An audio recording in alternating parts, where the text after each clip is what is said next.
Assam Chief Minister Himanta Biswa Sharma has made another big statement relating to the rising Muslim population in the state. Chief Minister Sharma said that current statistics suggest that Muslims will be majority in Assam by 2041. Eto eta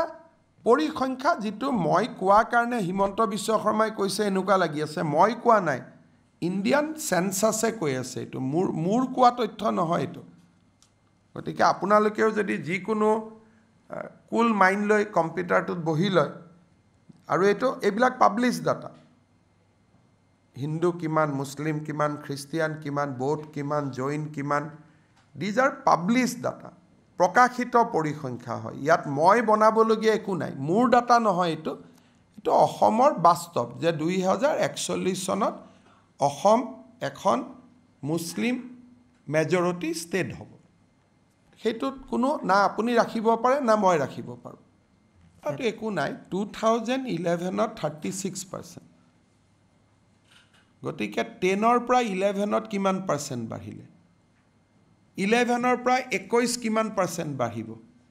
21 ৰ পৰা 31 কিমান per cent বাঢ়িব এটো এটা statistical sampling হয় এটো data আপুনিও গৈ গুগলত মাৰি লব পাৰে 11 ত অসমত মুসলিম কিমান আছিল 1 ত কিমান আছিল 1991 ত কিমান আছিল 1981 ত কিমান আছিল প্ৰত্যেক বছৰে কিমান পাৰ্সেন্ট বাঢ়ি আছে প্ৰত্যেক 10 বছৰত মুসলিম পপুলেশন অসমত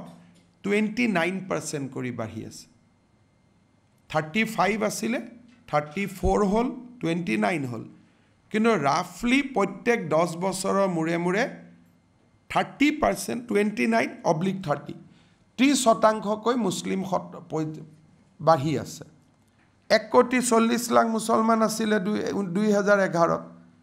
সো 30% বাঢ়িলে কিমান হল নেক্সট 30% বাঢ়িলে কিমান হল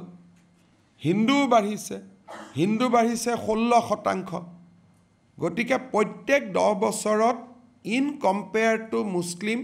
হিন্দু মুসলিম 16% বাঢ়ে গতিকে 16% হলে কিমান হ'ব 1,40,00,000 আছে 16% হলে 22 লাখ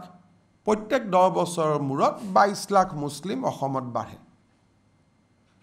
গতিকে 2011 ৰ পৰা 21 ত 22 লাখ বাঢ়িলে